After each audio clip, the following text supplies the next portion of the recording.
everybody, so the arena is out. It is in full swing. You can go play it now. Are your favorite champions good in arena? That's what we are here to find out.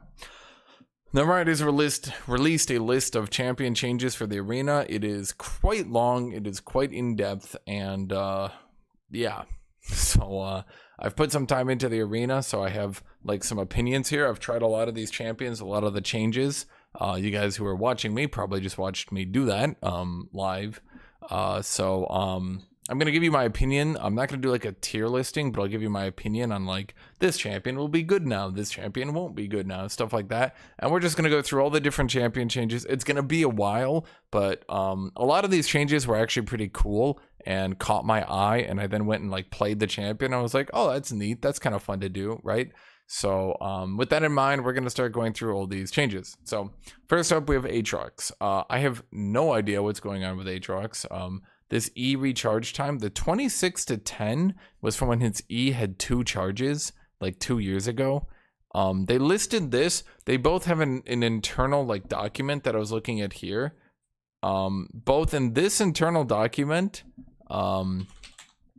and then in the official patch notes, they have the E recharge time reduced. E doesn't have a recharge time. It just has a regular cooldown. It doesn't have charges. It has not had charges in quite some time. So I'm going to be honest with you. I think that basically what happened here is Aatrox must still have his E ability, like his dash with charges. Like that ability must still exist internally. And whoever did this buff to Aatrox must not have understood that ability isn't actually what's used. So like they wanted to buff Aatrox's E cooldown like at the early ranks. Like right now it's 9 to 5. They probably wanted to push it to like 7 to 5 so like he could use his E more in like the early game.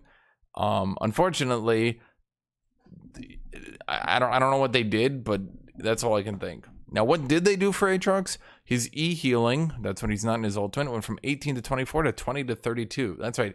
Aatrox now heals slightly more than he did before he got nerfed. His E empowered healing is now 24 to 44%. So that's a good chunk. And his E increased healing is from 25 to 45 to 30 to 60%.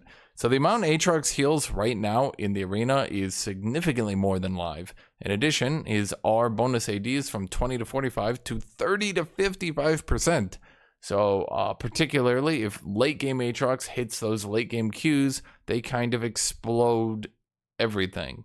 Unfortunately, I have played a bit of Aatrox. He still does seem to be a bit, I'm not going to say weak, but not exactly amazing. The problem seems to be that like in the late game, either you're getting one shot from way far away, or the champions end up they're so tanky and so damaging that like I've had Mundos that are hitting me like after my armor, they're hitting me for 2,000 damage a hit, right? Like, so even if my Q is critting for 2k on him, like there's some modifiers in the arena that are kind of nutty. But overall, I would say if you want to play Aatrox and you want to heal a lot, you know, you can do that now in the arena, which is it's cool that for some reason the arena developers were like, Aatrox players love healing. What if we buff his healing? And then on live, they're like, what if we buff his damage, right? Like, so Akali, her health growth goes up. Now remember, these are only for the arena. I just want to double down on that.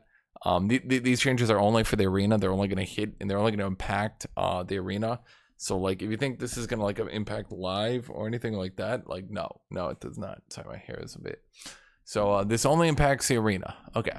Akali health growth is up by 10. Her Q damage is up by 10 to 30. The AP ratio is up on her Q. The AD ratio is up on her Q, and her W cooldown has gone down flat from 20 to 15.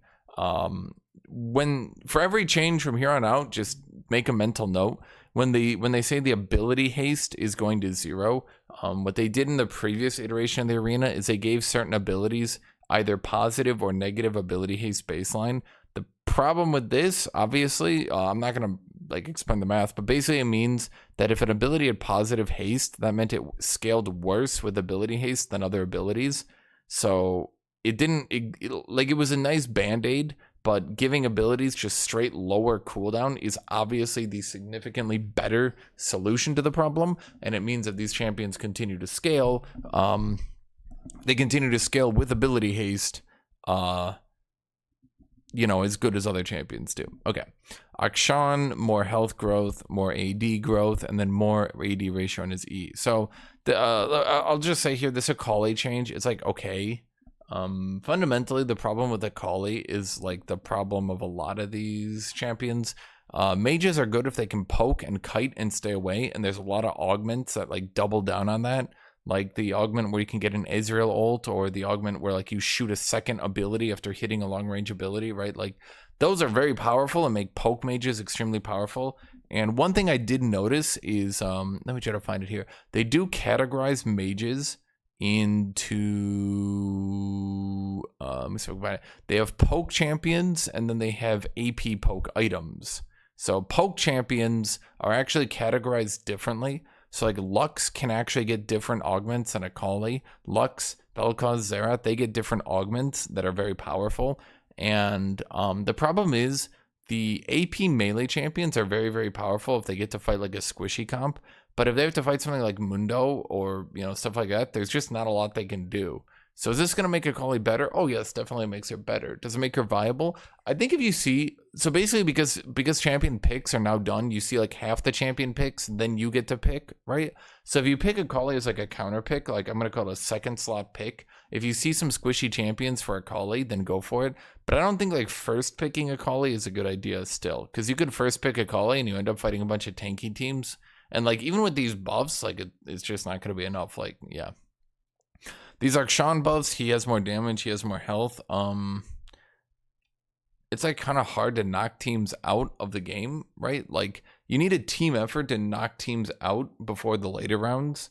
And so champions like Akshan have the problem where like they can take health away from opposing teams, but they can't guarantee they actually die. So even if like Akshan like perfect rounds until like, you know, he perfect round, right? Like eventually the problem's going to start being that like it doesn't really matter and the opposing teams will continue to scale. Okay. Alistar got giga nerfed like into the ground, like honestly into the ground. Like I actually saw this and I was like, oh my God.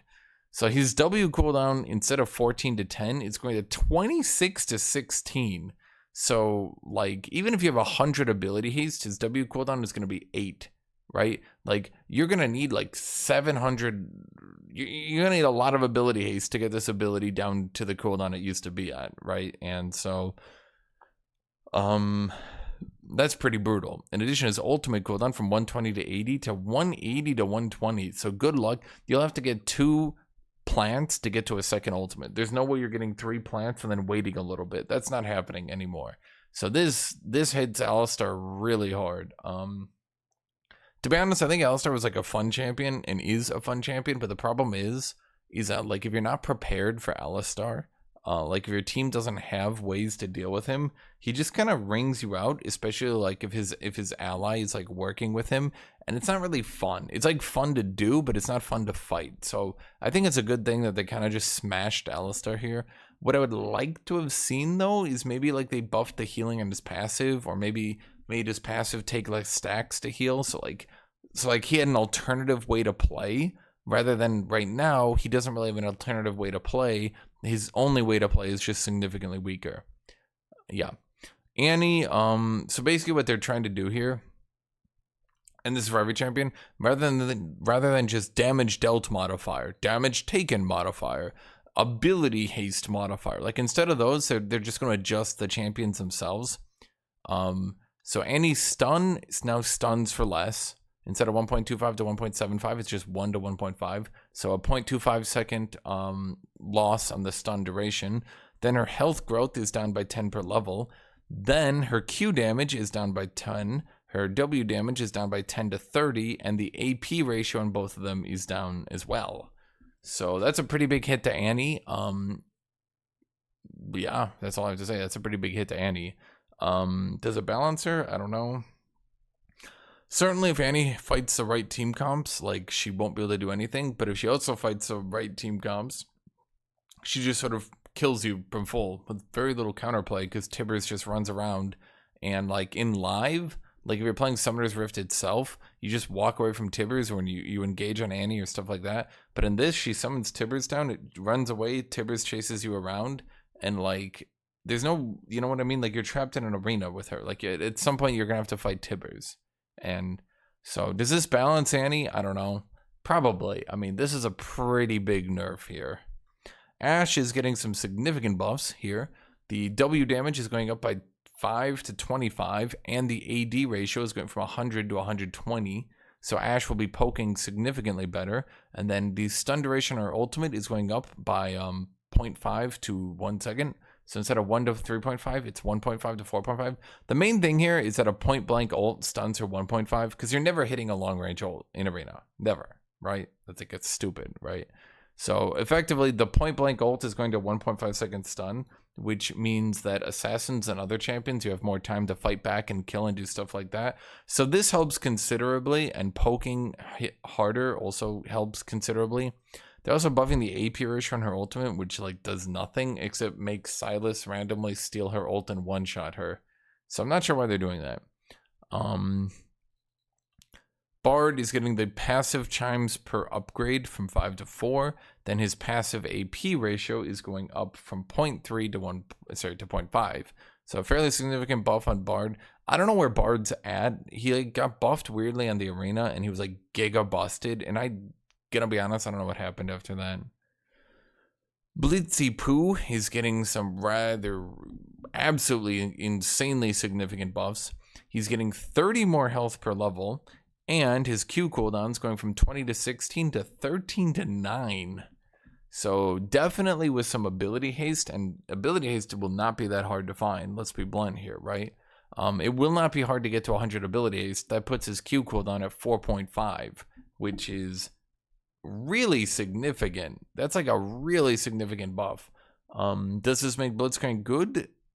I'm going to be honest. I think there will definitely be a world where Blitzcrank is good and gets picked after this. Like, with his Q cooldown being so low, it means he can like fish with a Q, miss it, and back off. And yes, there's a lot of champions with lots of like movement speed buffs and stuff like that, right?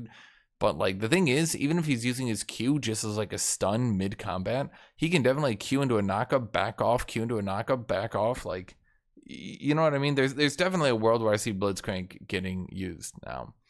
Braum is getting buffed rather significantly. Now, I did play a bit of Braum, but I think I lucked out because I fought some Urgots, and I just put up my shield with Thornmail, and Urgot basically killed himself. What is Braum getting himself? Probably not enough to make him good, but enough to make him funny. I guess let's put it that way. Okay, so his health growth is going up by 20 per level, which is rather significant. His attack speed growth is going up, so this means he can proc his passive easier. Because he gets more attack speed later in the game, and even at the beginning of the game, because you start at level 3, right? And then his bonus armor and magic resist is also going up. So instead of 20 to 40, it'll be 20 to 60, and then the ratio for himself is going from 36% to 45%. The ratio to allies is going from 12 to 16%. So basically, Braum himself will be tankier during his Ws, tankier overall due to his health growth, and being able to proc his passive a little bit better. Will this make Braum good? I'm going to be honest, probably not. It does mean, like, when you use him as a counter pick, like, if you see the opposing team as a champion weak into Braum, and you, like, second pick Braum, I definitely think he'll be better in that situation. Maybe usable, maybe, like, you see the right champions, you pick Braum. He's definitely a tanky son of a bitch now, and with this much armor and magic resist, particularly, like, if you max your W, you can end up in some really funny situations where Thornmail is dealing like 100 damage plus. So like you jump to an ally, you put up Thornmail, and all of a sudden someone's like pew pew, and like they've lost like 500 health, and they're like, oh my god, right? Because they just like kept shooting your shield and they're just dying. Okay, Briar, I'm not gonna, in my main videos I've gone over Briar so much, so I don't really want to go over her here. Basically Briar is getting all the nerfs she's gotten, and then more. And I'll be honest. Yeah. Okay. Cool stuff. Briar big nerfs. I'm not gonna go over it. Okay. Cassiopeia is getting some rather significant nerfs. Thank you, Jesus. Her health growth is down by 10. Her W cooldown, that's her miasma, from 24 to 16 to 28 to 20. significantly less miasmas. Even if you get giga ability haste, if you get 100 ability haste, miasma is still looking at a 10-second cooldown. Then her ultimate is also losing a good chunk of damage, both flat damage and AP. Good. I don't like Cassiopeia. I don't like that this champion counterpicks the general idea of melee. Like, being melee shouldn't be something to be counterpicked. Okay. Cho'Gath is getting his Q cooldown from 6 to 5, and his R cooldown from 80 to 60 to 60 to 40. Is this enough to make Cho'Gath viable? No, absolutely not. Whereas Braum got, like, actually good funny buffs, and he can kind of use some of the, like, definitely, like, Braum with a teammate can work, right? Because, like, Braum could be tanky. If you have a teammate who can, like, do stuff with you, like, Braum can work 100%. Right? Like, I'm not saying he's gonna be good, but you can, like, make it work, right? But, like, Cho'Gath, I don't see Cho'Gath ever working. His Q cannot land in arenas. Champions are on average too fast. He just can't do anything. Like, unless his Q cooldown became like 3 seconds and, like, he could get abilities and just and just by, like, pure process of, like, shoving, like, 5 of them out a second, he could, like, actually hit them. But, like, yeah. Corgi's getting rather significant nerfs. I don't really want to go over, like, champions that are just, like, it's just 90 nerfs in a row. There's not really much point going over it. If you play Corgi, you can look at it. Corgi was, like, really overpowered. So his base health is down.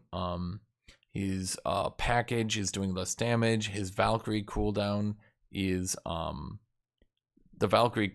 going up. The Valkyrie AP ratio is going up, I guess. So, like, big whoop. And then his Gatling is losing its ability haste reduction. So cool, I guess. Then his ultimate is also losing damage. But it's going up in AP ratio. That's weird. So his ultimate is losing damage but going up in AP ratio. So I guess hybrid AP Corgi will be better. Or, I don't know. Maybe poke Corgi will be the new way to play him. Because he's getting like a 20% AP ratio on his ult from a 12% AP ratio.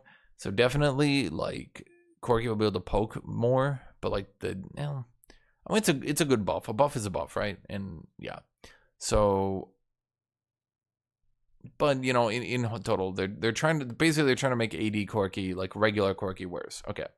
Draven is getting nerfed. Instead of 100 passive stacks per round, he's going to 50. Instead of 10 passive stacks per catch, it'll be 5. And then his QAD ratio is also going down. So just some slight nerfs to Draven here. Evelynn is getting her health growth increased by 30, which is absolutely an insanely large number. I'm not really sure what they were cooking with that one, I'll be blunt. Her Q base damage is going up significantly. Her Q damage on marked targets is going up significantly. Her W cooldown is going down from 15 to 11 to 13 to 8. So way more W's for Evelynn. And then her ultimate cooldown is going down extremely significantly by 30 to 20 seconds. So Evelynn will now be extremely tanky and be doing way more damage. Will it make her good? I think against the right teams she'll be good, but it's like, what's the right way to put this? It's hard right now for melee AP champions to be relevant because your average champion is just so much tankier in this game mode. Melee AP champions tend to run in, burst, not kill their enemy, then die. That's just kind of how they work. Ezreal, there's a lot of buffs here to Ezreal. I'm going to summarize it in the best way possible. His E cooldown is going down significantly. It's going down 8 to 4 seconds. Now remember, Ezreal reduces his E cooldown flat with his Q, and then ability haste reduces it as a percent. In other words, every time I fought in Ezreal, he just like E's, Q's, E, Q, E, Q. It's pretty brutal and rather ridiculous. I'm going to be blunt with you. I think that they are going a bit too ham with this one. They cooked a bit too hard with this one. Ignore every other change. This E cooldown change is like ridiculous. Okay. Fiora is losing her damage dealt modifier, but in return, her AD growth is going down. Her health growth is going down. Her Q damage is going down rather significantly. The AD ratio on her Q is going down, and her parry cooldown is going up by a lot, 4 seconds flat. In other words, they should put these changes into the regular Summoner's Rift. Wouldn't that be a good idea, Riot? This does mean that she can still chain proc her passive, but she can't just Q at you repeatedly to get kills that way. Is it a good change? Yeah, it's definitely a good change. I think Fiora is definitely very, like, I think she's still strong now, but she's definitely not top tier with these changes. The big thing is she's pretty squishy. Losing 10 health per level, this is starting to put her into squishy territory. So she definitely needs to hit her passives to get kills now, which gives you way more counterplay. Wow, I'm gonna be honest, I feel like these arena designers actually design and balance champions in way more interesting ways. Like, what if Fiora couldn't just chase after you spamming Q to get a kill? What if she had to actually land weak points? What if her parry wasn't on a low cooldown that she could stack ability haste for it, right? Like, wowee. Okay, Galio, you'll never believe this. His health growth is going up. His W cooldown is going down a lot, which is crazy when you think about it, right? Like Galio, his cooldowns are too long and they're reducing them so he can do things more often. That's crazy, right? Like, that's insane. Summoner's Rift developers, please, I beg you, actually take notes. Actually take notes on this one. Then his W shield health ratio is going up significantly, so he will have a very large magic shield, and the damage on his ultimate is going very, very high. I definitely think that, if nothing else, I think that this puts Galio in a position where you can maybe form like a team comp with him. Maybe if you could have another champion that could actually stun opponents, right? If you stun enemies into a Galio ult, like these Galio ults are going to hit, like, that's a lot of damage, right? That much damage into being able to use more W's and having all this magic damage, right?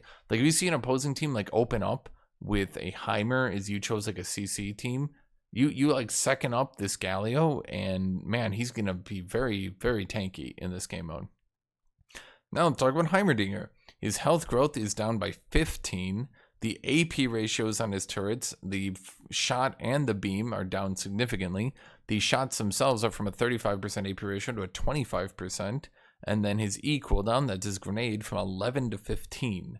Does this balance Heimerdinger? Yeah, probably. Why? Because unlike the shitty Summoner's Rift developers, who I'm increasingly hating, I'm hating them just because it seems like these developers are actually addressing issues, right? The beams will still do a decent chunk of damage at a 45% AP ratio, right? But the big thing here is the mini turrets going down to a 25% AP ratio means if you walk into a turret and get hit by like 2 or 3 hits late game, it doesn't just chunk half your health bar off. In addition, the grenade having a much longer cooldown, and therefore like you can find more openings into the grenade, because like you won't be able to like reduce its cooldown down to like 4 or 5 seconds. Like, even, I mean, you might be able to do that if you stack all the ability haste, but let's put it this way. There's no way you're getting it down to that like 3-second cooldown territory, which you could do previously, right? Like, you're going 5 seconds at the minimum here if you stack a lot of ability haste into it, right? So you're definitely going to be able to find time to engage in Heimerdinger. Like, you can't just chuck in a grenade at range, back off into his turrets, then chuck another grenade. Okay. Illaoi, health growth down, AD growth way down. She no longer has a damage taken modifier, obviously, but less health, less damage. She's still very scary, mind you. She's just not like overbearing, but she's still very, very scary. Remember that Illaoi, like her AD growth, all her abilities use total AD. So having less AD growth means that she has less base damage, meaning Illaoi can't just go like, let's say, an Iceborne Gauntlet and kill you as easily. Wow, Summoner's Rift developers, isn't that wacky? Ain't that a wacky change, eh? Ivern's getting nerfed because he was a bit, yeah. His Q, that's his root cooldown is going up by 2. His shield is getting its AP ratio and its flat amount nerfed. It's getting its damage way nerfed. And it's slow nerfed as well. Ivern was a bit much. He's maybe a bit much still. He's a very powerful dude in this game mode. Daisy sitting on you and running at you and beating the crap out of you while he chains shields for infinite HP is definitely a strategy. and it is definitely frustrating, and it's definitely very powerful. So basically, they just toned down the hell out of it to try to balance it out. Okay. Jax is losing 10 health growth, 0.45 or 0.25 AD growth. His W damage is going down by 20 to, am I reading that right? 60? 20 to 60 loss on his W damage. Wowee. His Counter-Strike cooldown is going significantly up. His ultimate on hit damage is going down, and his ultimate active is also going down. I'm gonna be honest, I think this kills Jax. I saw a Jax like feebly hitting a Darius earlier, and he was hitting him like, come on, give me a, stop being tanky, right? Like it was like really feeble and sad, and I was watching it and I was like, yo, like what? I had to check his items, and I was like, no, his items were right. He was Divine Sunderer, Blade of the Ruined King, and he just wasn't really doing much, right? So this makes sense to me. He's probably still like playable into the right comps, but I highly doubt that he's like, I highly doubt that he's actually like good. Okay. Oh, this makes sense. Okay. Jin's passive crit movement speed attack speed ratio. Basically, the amount of movement speed that Jin gets from attack speed has been doubled, which is rather significant, which explains some of the Jins I saw who were just like zooming across the map. His Q base damage is up significantly. His Q AD ratio is up by a little bit. His W base damage is up by a good chunk. His W root duration is up by a lot. Oh, that explains things. Okay, so his W root duration went from 1.25 to 2.25. Now it's 1.75 to 3.25. If he hits his late game root, it's a 3.25 second root. That is literally longer than a Morgana root. So that does explain some things. So I was playing against Jin, and I thought like, man, these roots are ridiculous. And I was like sitting there and I was like, man, were they always this long? Is my sense of time gone? His trap slow is gone up. His ult damage has gone up. His ult AD ratio has gone significantly up, and his ult cooldown has gone significantly down. In other words, everything Jin does is better. He shoots people better. He zimps around the map better. He zoops, he zops, he zips. He roots better. He's overall just very strong.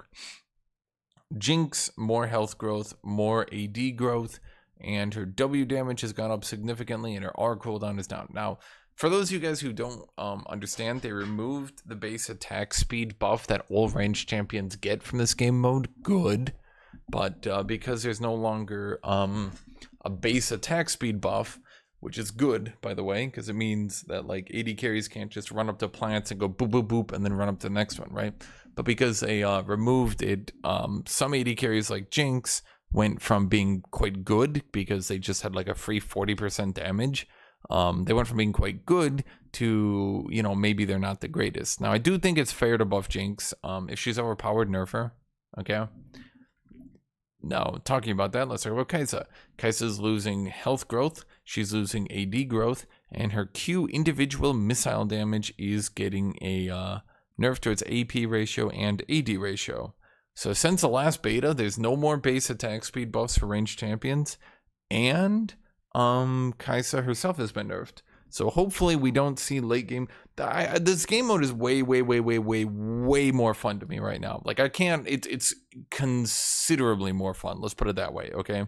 And a large part of that is due to the fact that we no longer have champions like Kaisa running around just being like pop, pop, pop, pop, pop, and you just take like 7,000 damage, right? And I'm not even joking. Like in the original iteration of the arena, Kaisa would like ult up to you, attack for like 1.5 seconds, and you would take 7,000+ damage. Like we're talking 3,000 damage per second on this champion after resistances, right? Insanity. So it's a good thing they nerfed her, and yeah. Kalista, her Q total AD ratio is going up. Once again, kind of fair. Give her a good poke ability. Kale, this might shock many of you, but Kale has received a the wave damage, like her passive wave damage, nerfed to its AP ratio, nerfed to its AD ratio. The amount her Q slows, reduced. The amount of movement speed she gets, reduced. The amount of damage she gets on her E, reduced, both in flat and in scaling. Her ultimate cooldown is 320 to 160. But her R base damage has gone up. Holy shit. 320-second cooldown on her ultimate. 320-second cooldown on her ultimate. That's wild, dude. That is wild. Okay, Riot, you're stirring me a dish right now. You're cooking something up with this one. Shockingly, yeah, so the problem is Kale just kind of ruins this game mode.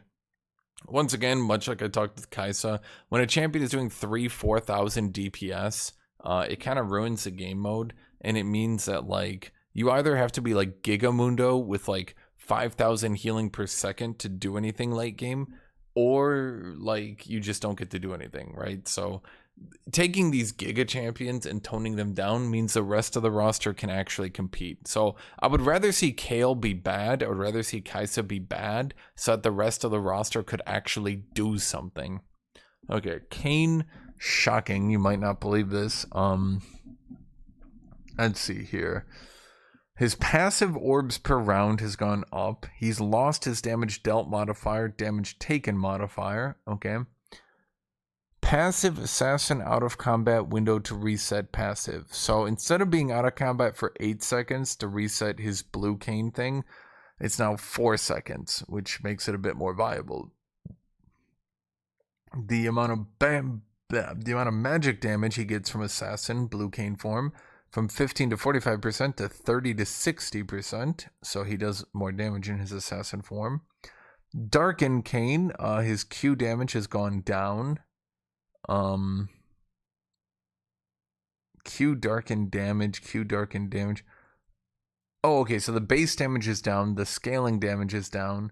Assassin Kane has a lower cooldown on his E. Assassin Kane has more movement speed on his E. Darken Kane has a damage nerf on his ultimate. And Assassin Kane has a range increase on his ultimate. So in other words, Assassin Kane, large buffs. Darken Kane, large nerfs. Wow, if only the Summoner's Rift developers could, you know, give enough shits about their game. Why does it feel like this game mode has all the shits being given about it, and then like other game modes, they're just like, go fuck yourself, go play our new champions, don't play Zed. Khazix, the AD ratio on his passive is up, the slow on his passive is up, the cooldown refund on isolated targets on his Q is up, the AD ratio on his Q is going from 110% to 140%. So I have seen Khazix. My God, if that guy actually gets you isolated, it's like Q auto, and you've just taken 9,000 damage. Is he good? Maybe. I can't say for sure. The thing is, if you're not isolated, he still can't do anything. And he's prone to getting stunned into burst or poked away at long range or being unable to like chew through tanks late game. Is he good though? I don't know. I mean, maybe. I definitely saw him do 10 shitter fucks of damage and I was like floored. I was like, oh my God. His E cooldown from 20 to 12 to 12 to 8. So significantly lower cooldown on his jump. The amount of time he has to recast his ultimate is going from 12 seconds to 18 seconds. Once he evolves his ultimate, instead of stealthing for 2 seconds, he gets to stealth for 3 seconds, and he gets to cast his stealth 4 times once he evolves his R. So between all these changes, I definitely think he's got a space out there in the world. Between all these changes, there's definitely a world where I think Khazix could definitely be viable now. They've kind of pushed him rather hard here. Old Khazix enjoyers, it definitely looks like it might be your day. Kindred, AD growth down, AD attack speed growth down, and her E damage is also presumably going down. Yes, it's going down. So big nerfs on Kindred. Kindred was another one of those like big AD carries who were doing 10 trillion damage per second. So good to see her getting nerfed. Kog'Maw's up next. I think he's the last one of like the big AD carries that just killed everyone. So it's a good thing they're destroying Kog'Maw. They're pushing, okay, so they're pushing AP Kog'Maw and they're trying to kill AD Kog'Maw, which is definitely a good thing. attack speed growth down, attack damage growth down. These are good things because AD Kog'Maw kind of just like, he sits there and he just goes blah, blah, blah, blah, blah, blah, and you've taken 20,000 damage, right? Like it's not fun to fight. It's not fun at all. It's really unfun for everybody. Nobody enjoys it. It's no good. So I definitely think that this was a good change. Pushing into AP keeps him with a viable build, but it doesn't allow him to continue to be ridiculously unfun. Okay. So, wow, these developers really seem to actually be giving care and love to their champions, which is really weird to me. Just coming from Summoner's Rift, it's so weird that like developers actually seem to give a shit about the champions in their game mode, right? It's so weird to me. I don't know. Maybe it's because they still have something to prove, right? Because like Arena could still be removed and yoinked, right? If it's not popular. Brosante, health growth up by 15. His Q damage, right now on live, it's actually 30 to 130, not 30 to 150. So damage is buffed by 10 to 70. The E no longer gets negative ability haste, which is weird. So his shield cooldown is going down. Right now it's 10.5 to 8.5 to pushing it to 9 to 7. Isn't that what it used to be on live before they nerfed it? So he's basically got his old E cooldown back. Then his ultimate cooldown is going down. Does this make Kosante viable? Yeah, probably not. I'll be blunt. It's really hard for this champion to be good. I definitely think if they wanted him to be better, what they would have to do is push his Q cooldown at level 1. So like instead of 40 to 200, I think if they made it like 60 to 200, because then Kosante could actually like compete. Because right now he basically automatically loses the level 3 and the level 4. And potentially because he's so weak, what can happen is like he doesn't even get a kill. His team ends up down gold. They can't juice, right? Like so it can kind of start a downward spiral. I think if they push the Q damage, make it 60 to 200, and maybe I think that this champion could be good. I think right now just like automatically losing the early rounds is just not that great for a champion who isn't some like giga late game hyper carry. Okay, so LeBlanc. Her health growth is up by 10. Her W cooldown is going down by 2 seconds. That's more dashes for LeBlanc, which definitely makes her harder to like ever interact with as a melee character. Now the only problem is, now you guys know I hate this champion, right? But the problem is I have fought some LeBlancs, probably some people who like saw these buffs and tried to play her. The problem is she struggles with killing tanks. And then like once the arena starts closing in, she really starts struggling on like options because she needs a lot of space to perform as a champion. Once the arena starts closing in and there's fire and she can't really kite that well, she kind of starts struggling and starts falling off, which makes her not the greatest in this game mode. Lee Sin's level 1 health is going up by 80? He's getting 80 more health at level 1 and then 15 more growth. His Q cooldown is going from 10 to 6 to 8.5 to 4.5. That's a 4.5 second cooldown on his Q. My God.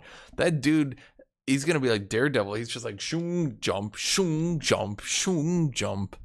Then his W shield value is going from 60 to 300 to 70 to 350. So it's definitely a lot more W shields he's going to be pulling off. Will this make him viable? I mean, definitely, like, I think he can. The thing is, Lee Sin will definitely be able to pull off some wins in the early game. But I think much like Akshan, I was talking about Akshan earlier, and it's kind of like the same issue, I feel, where it's like, it's hard to, like, knock teams out of the game, right? Like, especially, like, there's no, like, effort between all the different teams, right? Like, you can have multiple late game teams, and then the late game teams could fight each other and then get to late game, right? Like, there's no guarantee that the early game teams just wipe each other out. Right, so the problem is, Lee Sin being extremely good in the early rounds doesn't directly translate to viability. Now it does give him more chances because, like, if he automatically destroys those late game teams and forces them like 3-4 losses in a row, and then they fight the other late game teams and knock each other out, like it definitely gives him more breathing room. And definitely that 4.5 second cooldown on his Q is interesting. It is a bit hard to hit that ability though against a lot of team goms. Lux, her health growth is going up by 15. Her passive AP ratio is going up. Her Q AP ratio and damage is going up. Her Q cooldown is going down, and her W shield is going up considerably. Her shield is going up by 20 to 80 with a 10% more AP ratio. That's right. That means her W shield will be at rank 5, a 360 shield with a 90% AP ratio if you hit both halves. So that's definitely a good deal for Lux. Is she going to be good? It's a bit hard to play Lux. She lacks damage. She lacks like killing potential. Definitely that shield is more interesting, and maybe there's like a world where like poke comp Lux can just like zone people out with maybe like a Hawaii or something like that. Like the new champion I've seen in this mode a lot, that dude kites like a motherfucker. Once you get on him, he tends to just get massacred because of how this game mode works, but that dude can kite really well. I highly suspect once people get good at him that he's going to be very dominant on this game mode. So maybe you could see like Lux with Hawaii and just like a double poke comp, right? I don't know. Maokai is getting nerfed pretty hard. So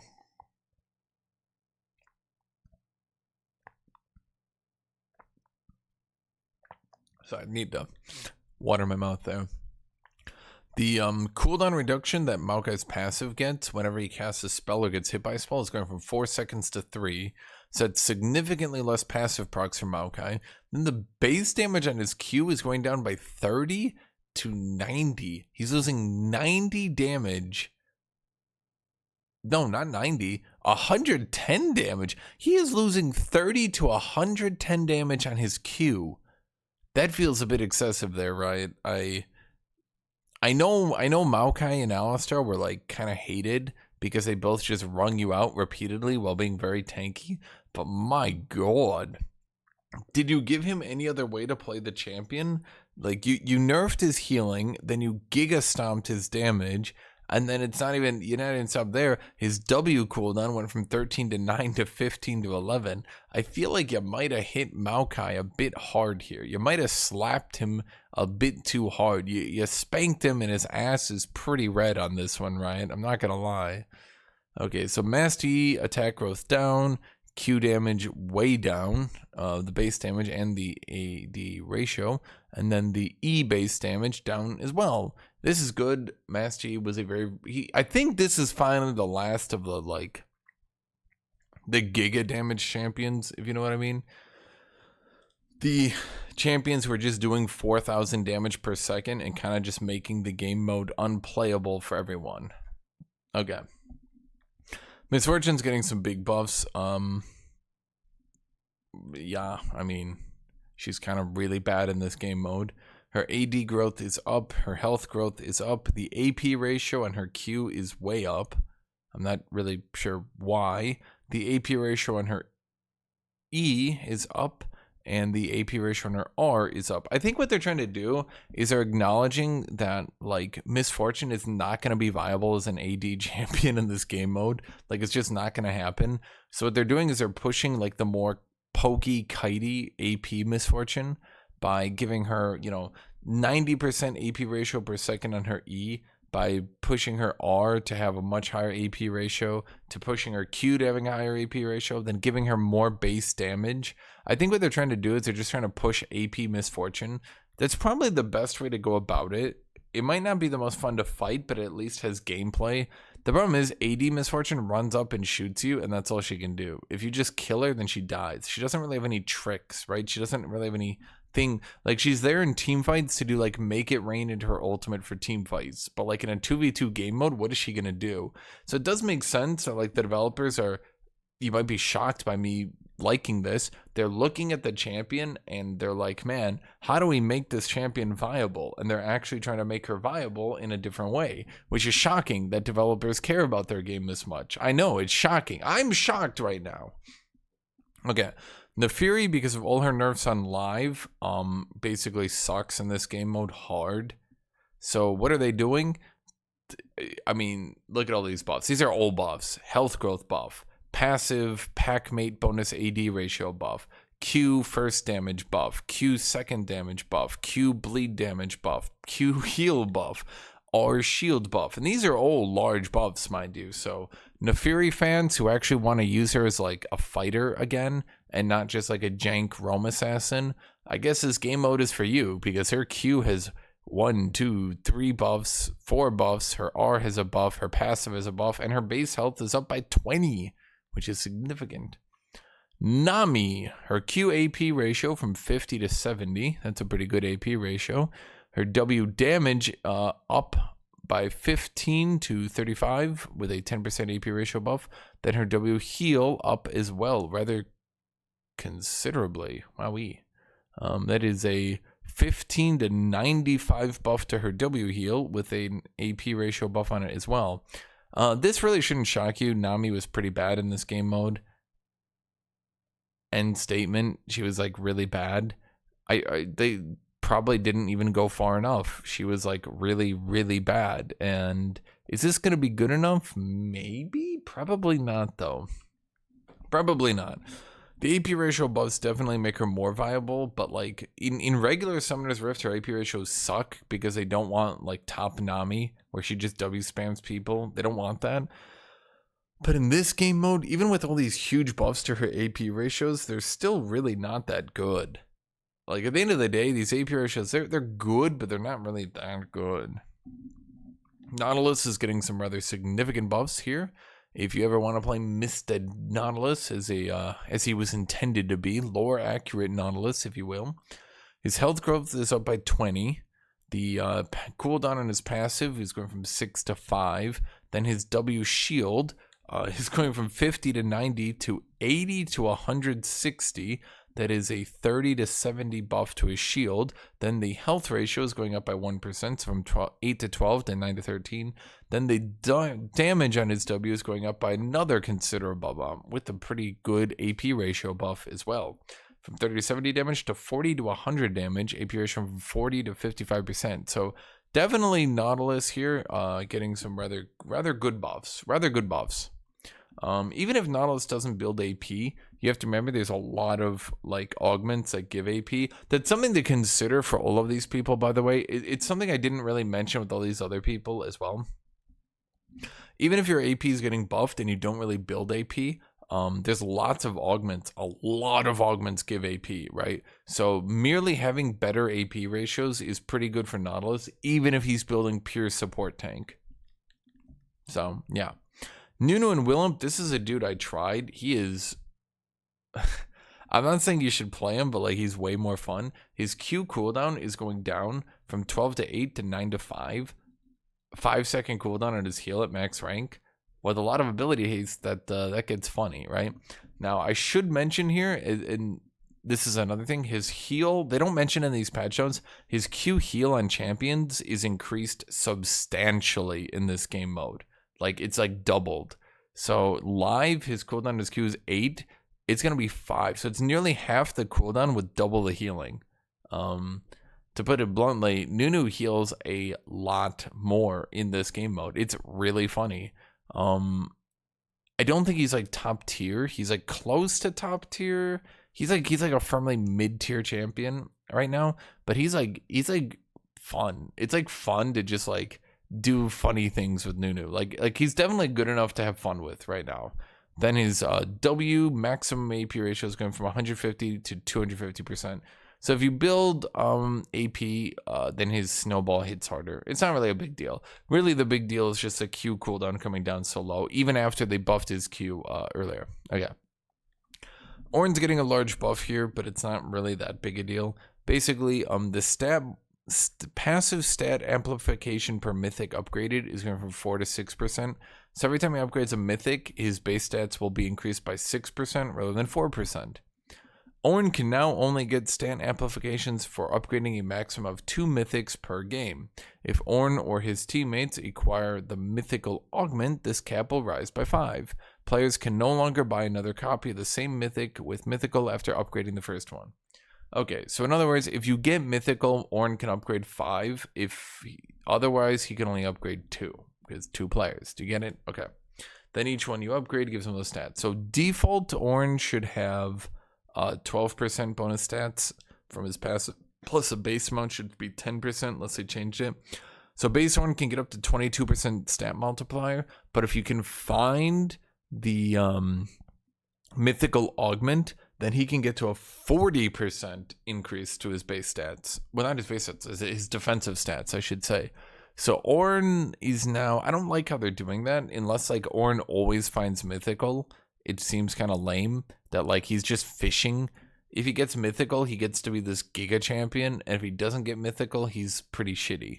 So I don't like how they're doing that with Orin, unless he just automatically gets it, okay?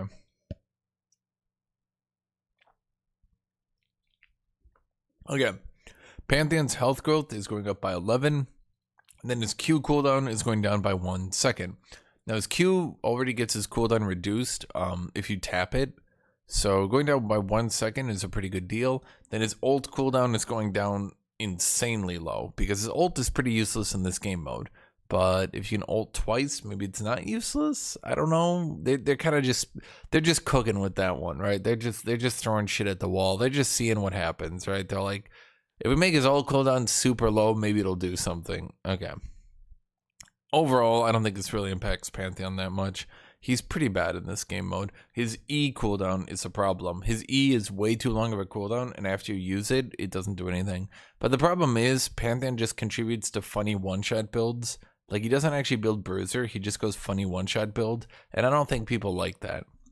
Poppy is receiving rather substantial nerfs. Her W cooldown is going from 20 to 12 to 26 to 16. Her E cooldown, that's her charge. So this is her little barrier thing she puts up, you know, not so fast. When she does that, that cooldown's going up. Now her charge cooldown is going from 14 to 10 to 21 to 15. It's very hard to avoid Poppy's heroic charge because how the map is laid out. So it was pretty frequent that people were stacking ability haste and then like charging Q, charging Q, charging Q. And it was just very, very difficult to play around. So, yeah, definitely hard for many champions to play around Poppy in this game mode. Okay. Pike is getting, let's see, Pike's base health is going up by 70. His health growth is going up by 15. Then his E cooldown is going down by 2 seconds, from 15 to 11 to 13 to 9. Does this make Pike good? He has a lot of buffs in this game mode to like base damage and things like that. Does this make Pike good? I'm gonna be honest, still probably not. I think Blitzcrank can like stack CC through like having his pull cooldown so low, but like the problem with Pike is 90% of what he does is he de-stealths, he pulls you, he stuns you, he gets a teammate to do damage, then he executes you. You can't really do that in this game mode. Like at the very least, that playstyle isn't really like a relevant playstyle. So, you know, they can continue to buff him, and they are continuing to buff him, and that's good. It just there's only so much you can do with this sort of champion, right? He's just not made for 2v2s. But, you know, making him better does allow people who want to play Pike, those people can now play him better. Okay, Kiana. Passive AD ratio increased. Passive AP ratio increased. Q brush bonus movement speed from 20% to 40%. So when she stealths, she now runs around a bit faster. The root duration on her Q is also up. The base damage on her Q is up by 20 to 60. Then her ult cooldown is lowered. Does this make Kiana good? I think if you like second pick her, once again, like with a lot of these assassin players, I think it comes down to the fact that you need to know that the opposing team has champions to assassinate before you pick an assassin, right? Like if you pick an assassin and they have no one to assassinate, it's kind of like, you know, you know, like, I'm going to assassinate the Mundo Tarek team, surely. Okay. So, Quinn is getting her health growth increased by 15. Her AD growth increased by 1. Her W, I think that's her reveal. The cooldown on her reveal is going from 50 to 30 to 20 to 10. So, Quinn getting way more reveals definitely does actually help.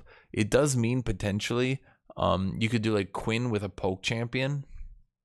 And then Quinn can just like do a lot of reveals to make sure that the poke champion isn't being ambushed.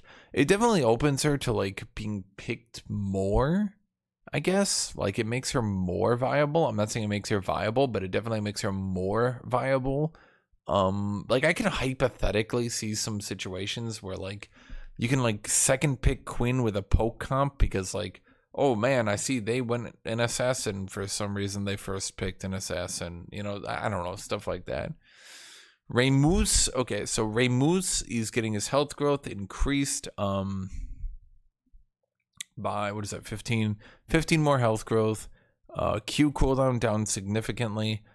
His Q will be 11 to 5 cooldown. Q AP ratio increased significantly and R cooldown down. Will this make Rammus viable? Not even slightly. Not even slightly. I think if they like first pick an AD carry, maybe you could pick Rammus. That's about it. And even then, even in that world, right? Like, they just go an AD carry with a tank to peel you, and oops, that's the end of that. Rek'Sai, health growth up by 20, AD growth up by 1, burrowed Q damage up by 10 to 70 with a higher AP ratio and a higher AD ratio. It means Rek'Sai can poke a bit more. Doesn't mean she can poke enough. Definitely not. The 270 damage plus 0.7 AD, that is not like that. That's barely anything, right? Like that will barely move your health bar. It means she can poke better, but it doesn't mean she can poke to matter, right? Like this doesn't matter. This right here, this doesn't matter. All these changes as a whole, they might help, but like it's like Rek'Sai is clearly just not made for this game mode. She's just not made for it, right? So what are you gonna do? Renekton, his W cooldown is going up. Now, I do want to mention one thing. This is like the only champion I'm going to mention this on because I think they're deliberately nerfing Renekton because of something else, okay? Melee champions are getting more health, and melee champions are getting more armor and magic resist, and I don't know if they're going to show it. Gore Drinker got Giga buffed. I don't know if it's here. But Gore Drinker has been giga buffed back to nearly its stats on live. So I think they're preemptively nerfing Renekton here because he's definitely going to be using that Gore Drinker buff very well. He was already like on the cusp of being viable. He was sort of kind of viable, but not really. But by buffing melee champions and buffing Gore Drinker, I think what they're doing here is they're trying to be like, maybe we should, because like the thing is there's a lot of augments and there's a lot of things that can happen that Renekton can just like W stun into a W stun into a W stun. And so by increasing the cooldown on his W, that means that ability haste is hard. It's like harder to get it to like infinite W. So I think that's probably a good change overall. I think maybe they could have buffed other things about his kit to like compensate, like maybe give him more Q healing. Or like give him Q healing per level, maybe something like that. Make his Q heal scale on total AD, so it scales more into the late game, something like that. I don't know. I'm just spitballing, but like I get where they're coming from. Like I understand their mind thought here. Okay. Okay, Rengar, Q damage increased, both the base and the AD ratio. Q empowered damage increased. W damage stored as gray health increased. W damage increased. AP ratio on W increased. W empowered AP ratio very increased. R cooldown reduced. R movement speed increased. The big thing here, instead of storing 50% of damage as gray health, you now store 60% of damage as gray health, which does mean, and this is kind of funny, I have seen this happen, if Rengar double Ws, like if he presses W twice, he actually heals 120% of the damage you just dealt to him, meaning he actually heals for more. Does this make Rengar good? Probably not. Does it make him very funny? Yes. Does this make him viable?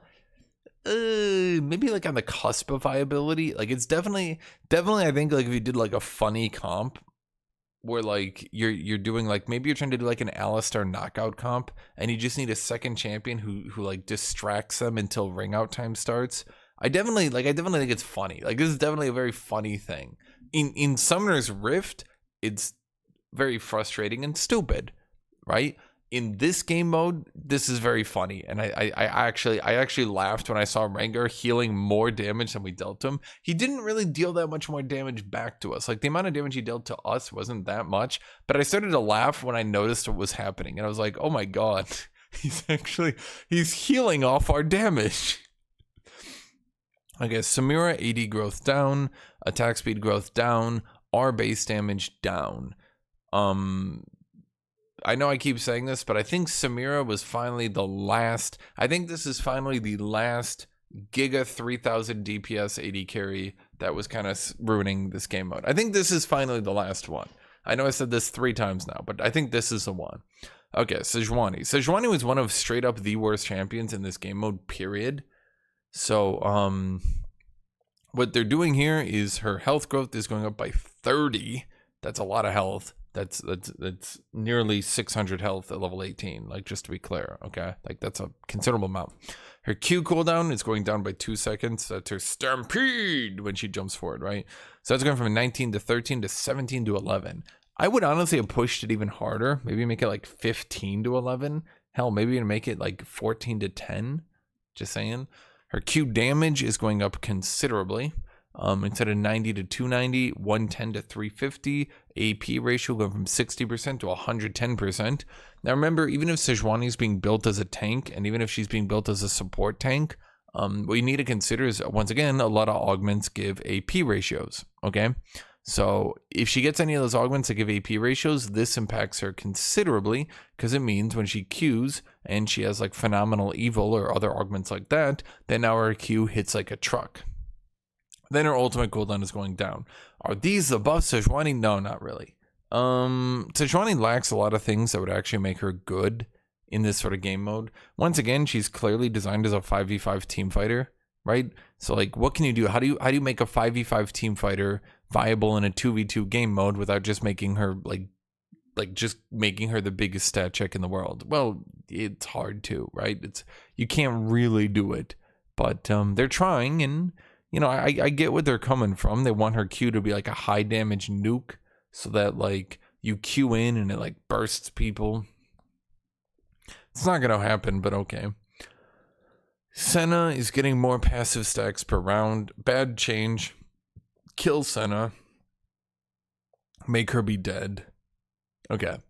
Shaco, the AD ratio on his backstabs is going up. His Q cooldown is going from 12 to 10 to 14 to 12. His Q base damage is going up. His W fear duration is getting unnerfed. They're basically unnerfing his W fear duration, so it actually goes back up to where it is on live, and his W cooldown is going up. So basically, Shaco can stealth less, and he can drop less Jack-in-the-Boxes, but he does more damage, and he has more AD ratios. Is this enough to make AD Shaco viable? No, absolutely not. But I think Shaco is hated so much in this game mode because of AP Shaco that I think most people would prefer him to just never be seen again. But at least they're giving you, like, AD Shaco players, they're giving you something to work with here, right? Like, you're getting something. You're getting more base damage on your Q, and you're getting more backstab AD ratios. So, like, they're giving you something here, right? Okay. Shyvana her health growth is going down by 10, okay? Her Q cooldown is going up. Her W damage is going down. The AD ratio on her W is going down. And the E% health damage on hit is going down. Does this kill Shyvana? Yeah, probably. I think nerfing her damage 3 different ways was probably a bit overkill.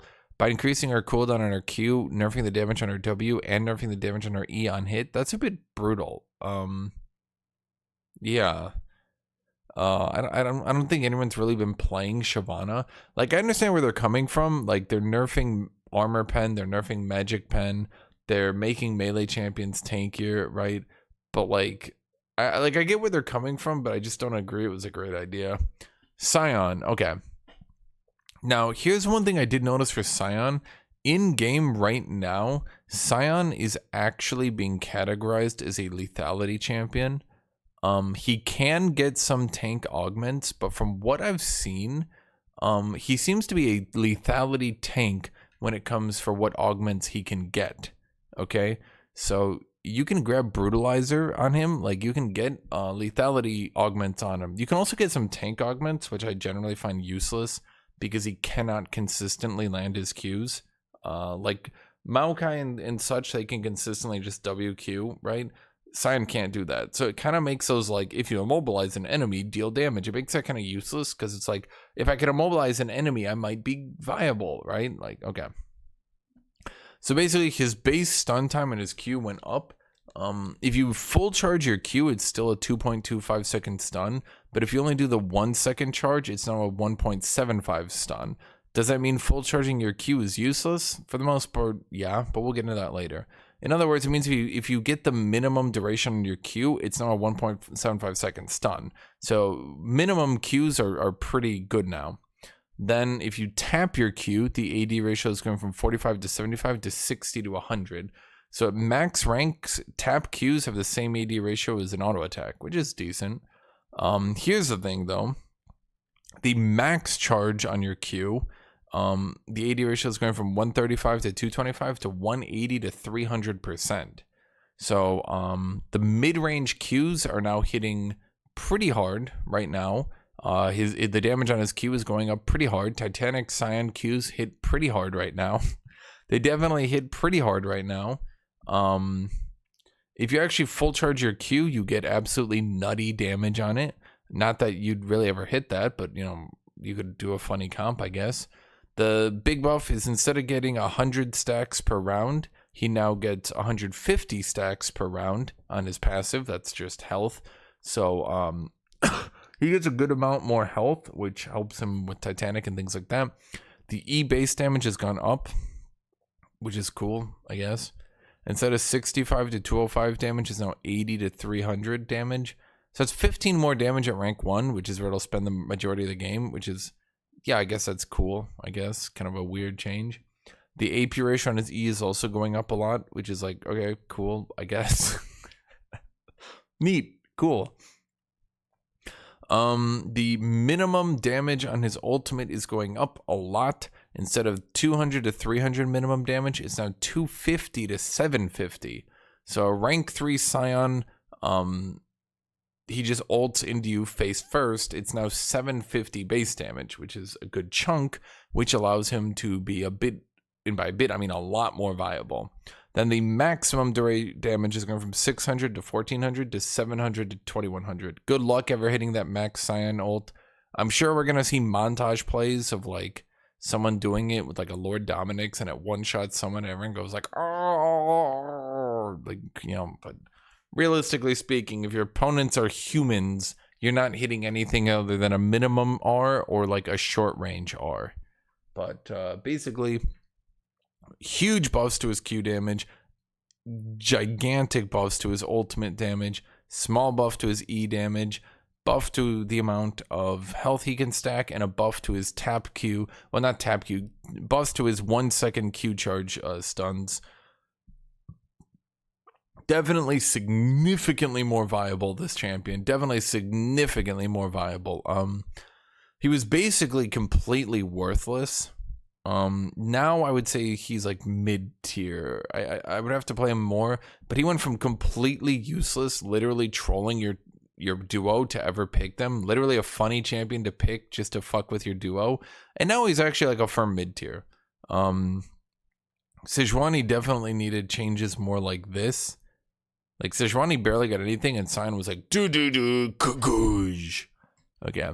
Sivir is getting a bigger AD ratio on her Q from 80 to 100 to 90 to 130.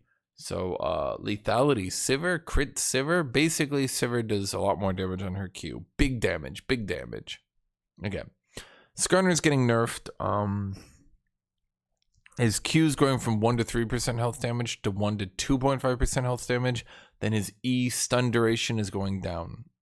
Presumably, once again, as I said, with the nerf to magic and armor pen and the buff to melee champions, Skarner, who is already like a really frustrating champion, presumably they were like, let's maybe knock Skarner down a bit so he doesn't just sort of dominate after we push. Like, after we push the game away from just being dominated by AD carries, maybe we don't want Skarner to just shit on everybody.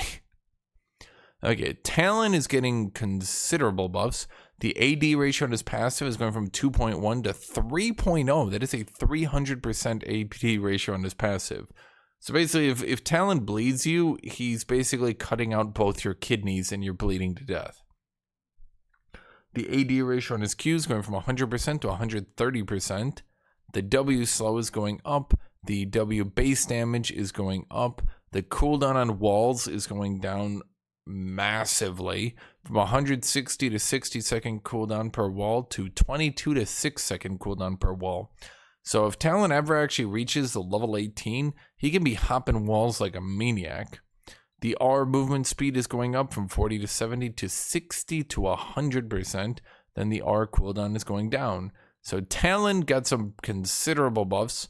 Much like Khazix, Talon will now hit like a Mack truck. Will it be enough to kill Mundo late? No, it won't be. Don't kid yourself. No, it won't be. Taric, his E cooldown's going from 16 to 12 to 22 to 16.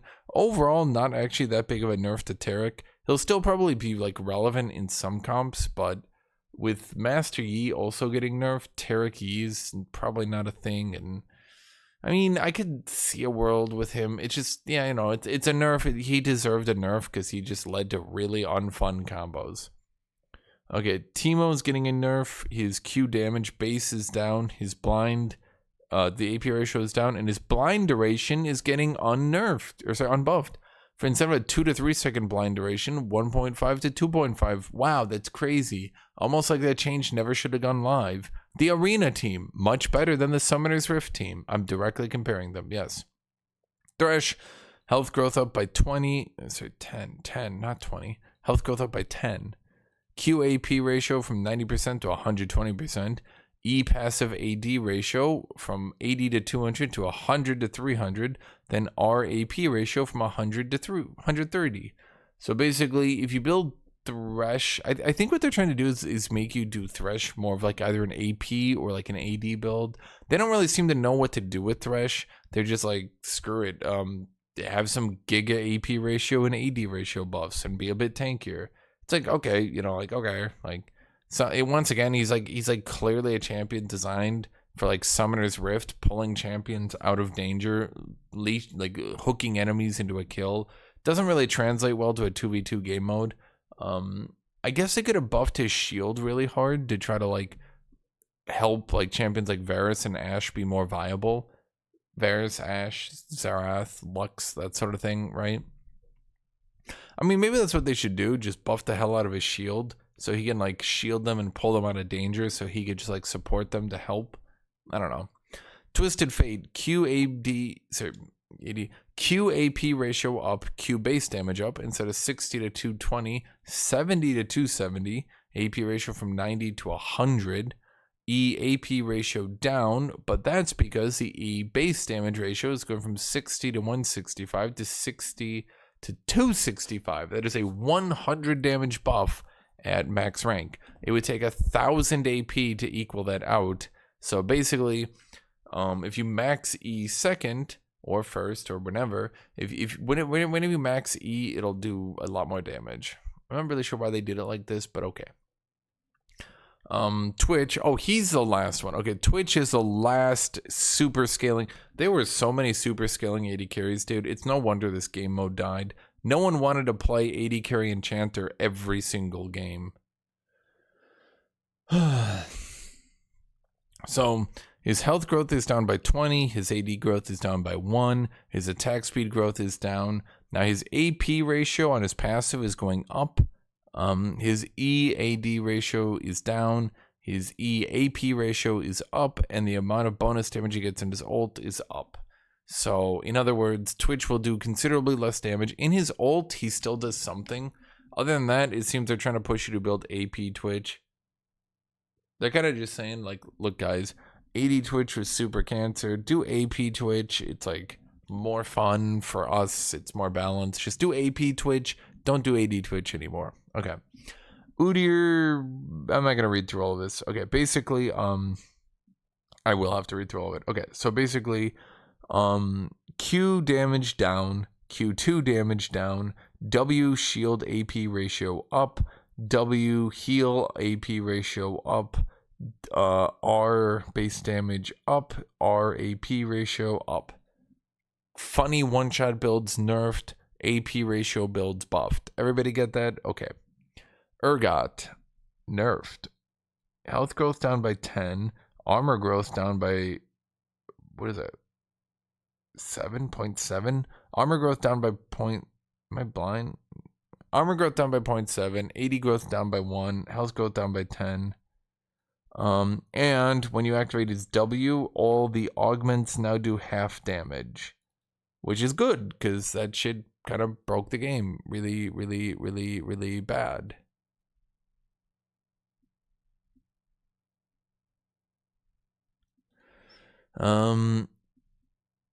Varus. Okay, Q cooldown down instead of 16 to 12, 13 to 9.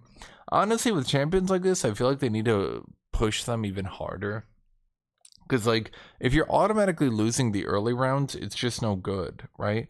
Like, instead of 13 to 9, try like 11 to 9. Shit, maybe make it like 10 to 8, right? Like, you can't just be losing all the early rounds. It kind of sucks. Then his E bonus AD ratio from 90 to 110%. In other words, he can do Q pokes way more often, and he can E poke for a bit more damage. Will it make him viable? In my opinion, not really. You'll still just jump on top of him and kill him because, like, he doesn't have a turret or anything to play around.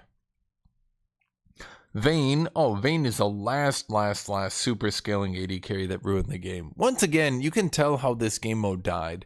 There were so many super scaling AD carries that just rendered this game mode, like, obsolete. No one wanted to play it because every team comp was super scaling AD carry enchanter.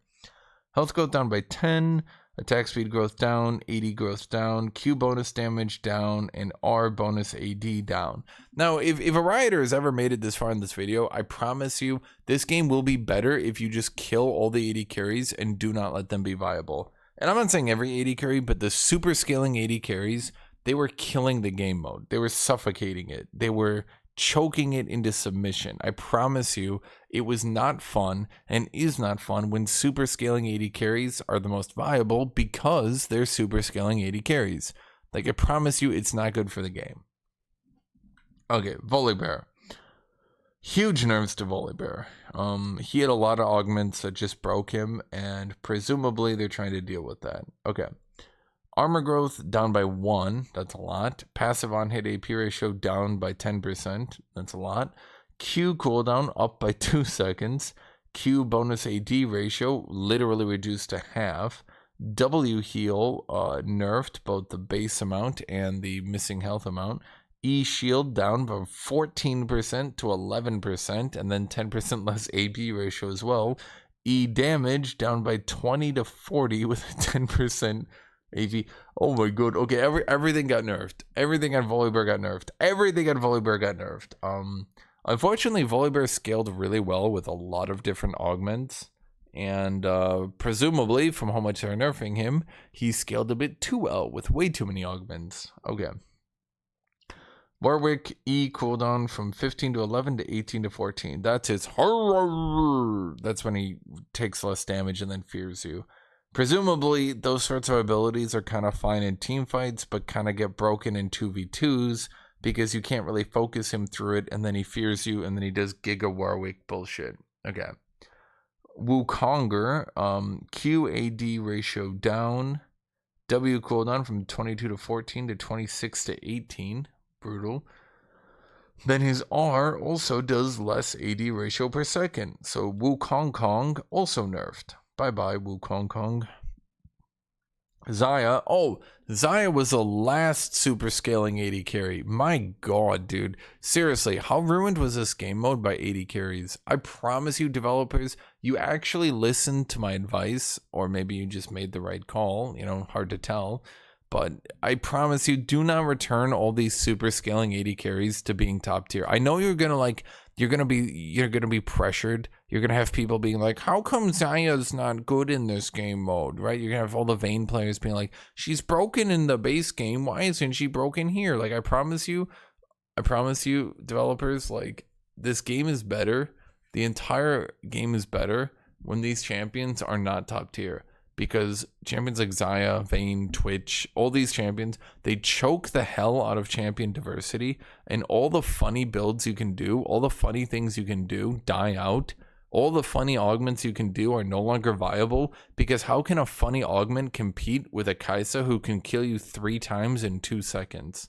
You just can't compete with it. So every build has to be stat checky, which defeats the entire purpose of arenas.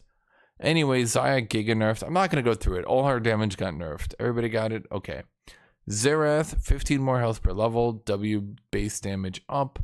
E stun duration increased pretty considerably, and E cooldown reduced. Is this enough to make Xerath viable? Probably not. Is it enough to make him better? Obviously. A buff is a buff is a buff is a buff is a buff, right? I'm suspecting that what we'll end up doing is these poke champions will get buffed so hard. I'm suspecting that what we'll eventually have is a comp that's like a poke champion with someone who supports them, and then the poke champion just tries to like win the game, because eventually if you buff a poke champion enough, it'll get to the point where they can win the game if you support them, right? The problem, of course, is poke champions can't deal with super tanks, so I guess that's just a bad comp, right? Like, you just get counter comped. But I just don't see a way where poke comps can ever really deal with super tanks. They can try to knock them out in the mid game, I guess. But if you get to like level 18 late game, you would have to play a poke comp pretty well. Yorick, passive ghoul AD ratio down. R, maiden health reduced. So unfortunately, Yorick suffers from success. His lethality build was good. Too good. At first in this game mode, he was useless. Then they let him actually get ghouls, and then he became overpowered. Because unfortunately, when you're stuck in a room with lethality Yorick, who can kill you if he ever hits 1E, he hits 1E and then you die. Generally, not very fun. Yuumi, Q AP ratio increased, W heal and shield power increased, E shield amount, both the base and AP ratio increased. Yuumi was another champion who was like one of the worst champions in this game mode, period. Now she's going to be like firmly mid. I would say mid, maybe mid to low. Definitely not the worst in the game mode, period, but definitely mid to low. Z, Q base damage up, Q bonus AD ratio up, W cooldown reduced considerably, actually lower than it even used to be on live before the nerf. Z mains, here's your time. R damage application from 25 to 55 to 30 to 60, so more amplification. So more damage on his Qs, more base damage on his Qs by a good amount to 70 more base damage on his Q, and then his W cooldown reduced considerably.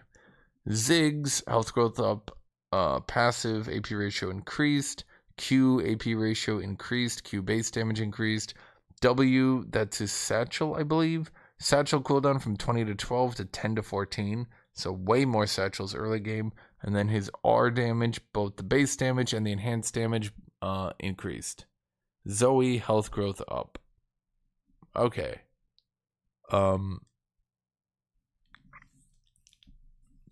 Basically, that's it. So here we go. Here's every champion change. I think there's some champions who weren't listed here. If your champion wasn't listed, they got no changes. If your champion wasn't listed, they might have gotten changes and it wasn't listed. Some people have noticed that they did a few more champions, but I can't remember any off the top of my head. In other words, there we go. So that's every champion being adjusted for Arena. This was a lot of work and it was definitely some good stuff by Riot. So, thank you all for watching. I actually oddly enjoyed looking at these because this gives me some ideas on what I want to do tomorrow when I play Arena. Because definitely some of these champions are going to be significantly better and more fun. So thank you all for watching. Thank you all for being here. Thank you, everybody. Make sure to leave a comment down below on your thoughts. Thank you all. And as always, subscribe to my Patreon. Why? When you subscribe to Hashinshin's Patreon, description is in the link.